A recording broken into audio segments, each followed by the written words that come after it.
Encastellation is the process whereby the feudal kingdoms of Europe became dotted with castles, from which local lords could dominate the countryside of their fiefs and their neighbours, and from which kings could command even the far-off corners of their realms. The ubiquity of the castle is iconic of the Middle Ages. The process was rather quick once the castle, as a distinct type of fortress, was introduced. However, it took different forms in different lands. The methods and reasons of encastellation differed based on law, necessity, and geography. The stone castle originated probably in the north of France in the 10th century. Older wooden castles, of the motte and bailey variety, are probably older, though they were far more common until well into the 12th century. France. In France, encastellation began in the north, in Normandy and Anjou, under the direction both of local barons as well as the Duke of Normandy and the Count of Anjou. Most of these castles were of the motte and bailey type, which could be constructed with ease in a few months. Stone castles, however, were built before the end of the 10th century in Anjou.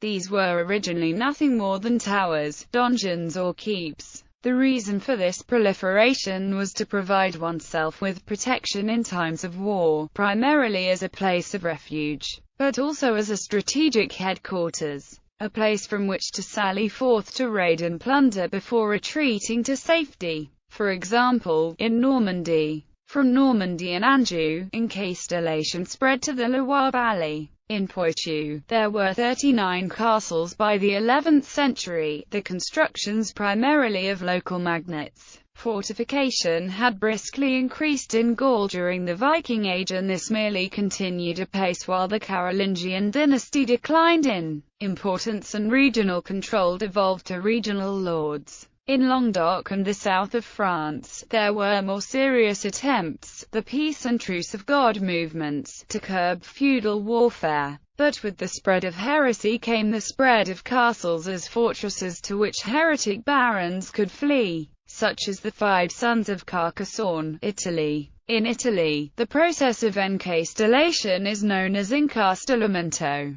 It has a specific notion, as the incastellamento describes less the building of castles than the change towards fortified settlements, in which the castle proper is a separate part. The term incastellamento for this process was coined by Pierre Toubert. As in France, it was a different process in the north and the south. In the north, the castles were originally the seats of the barons. They spread quickly after the disruption of royal authority in Italy in the mid-10th century. By the 11th century, the territorial magnates, like the Margrave of Tuscany, were supreme, and castles dotted the landscape. With the rise of the city-states after the collapse of Tuscan power in the early 12th century, the powerful merchant families began to construct fortresses and towers as residences in the cities. Well-preserved San Gimignano was the result of the struggle between Guelphs and Ghibellines. In the center of the peninsula, the Papal States, the agents of encastellation were not large territorial magnates,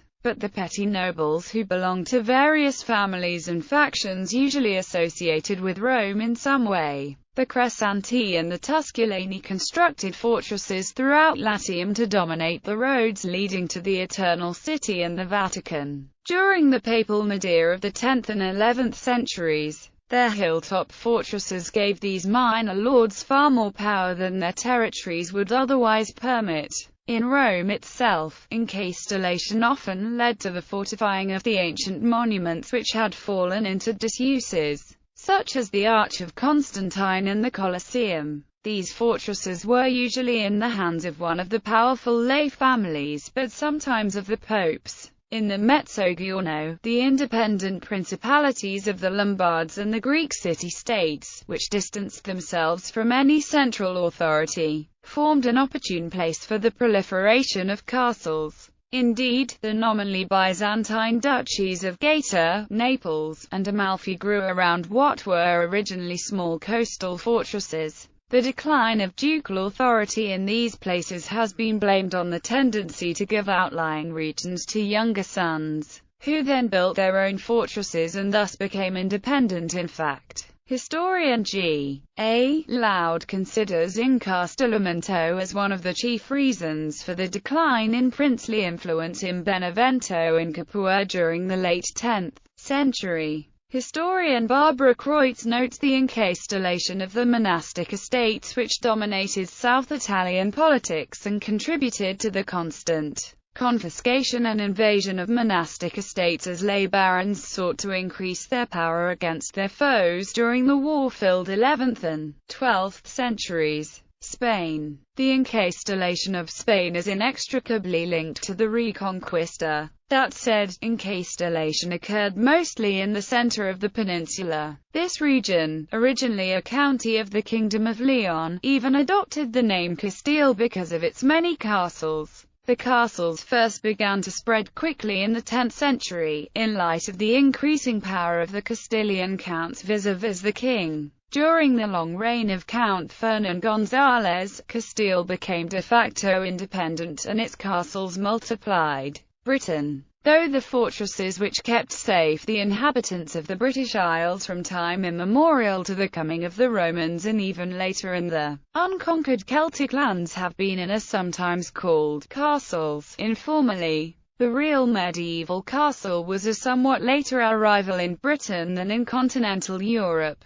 The process of encastellation in Britain is as inextricably linked to Normanization as the encastellation of Spain is to the Reconquista. England. Normanization began in England before the conquest primarily through the Norman sojourn of Ethelred II and the influence of his Norman queen, Emma. During the reign of Edward the Confessor, definite strides were taken in spreading Norman ideas to England. Castles were first built in England in his reign under the direction especially of his Norman marcher Lord Ralph the Timid. Encastellation began in earnest under William the Conqueror in the years immediately following the Battle of Hastings. Castles of the Motte and Bailey were erected quickly all over the country to subdue the locals and prevent foreign invasions by rival claimants to the throne. Within a matter of years, England was fully castled. Most of these castles belonged to the king or one of his tenants-in-chief. The construction of numerous castles by minor lords was a feature, as in most places, of the reign of weaker kings. After the iron hand of William's sons had passed, Stephen took the throne and the anarchy of civil war which characterized his reign saw the proliferation of adulterine castles, to the number of 1,115, according to one chronicler. Wales. The Welsh marches had been encastellated from an early date, beginning even before the conquest. However, the proliferation of castles in Wales dates only from its English conquest, though a few stone castles date from the reign of Llywelyn the Great. Motte and Bailey castles existed from before the 13th century in those parts of Wales which fell under English authority, and they spread in South Wales after its conquest. But the most famous encastellation of Wales occurred in the north under Edward I of England. His famous Edwardian concentric castles, large stoneworks with multiple rings of defences,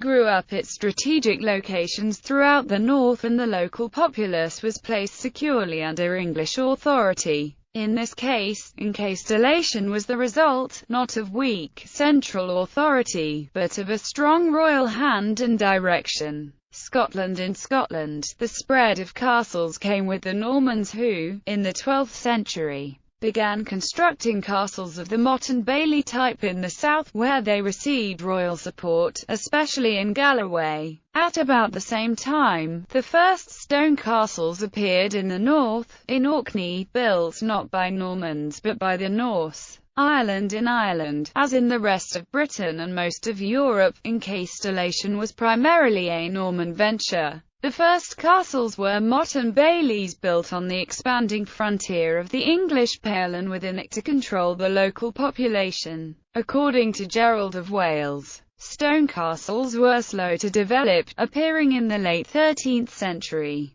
Germany. As in France, so in Germany, the impetus for encastellation was provided, not by a strong monarch, but by the weakening of royal authority. During the 11th century investiture controversy in Germany and the resulting decline of the royal power, castle building exploded as local warlords staked claims to formerly royal prerogatives in their petty states. In Prussia, during the Drang-nach-Osten and the Northern Crusades of the 12th and 13th centuries, Encastellation was the result of the Margraves of Brandenburg and the Teutonic Knights, who, among others, conquered the land from the pagan Prussians. The construction of castles to control territories occurred at a late point in the development of the castle, and these fortresses were large and complex. They were called Ordensburgen, and they served as headquarters and training grounds for initiates into the knightly orders.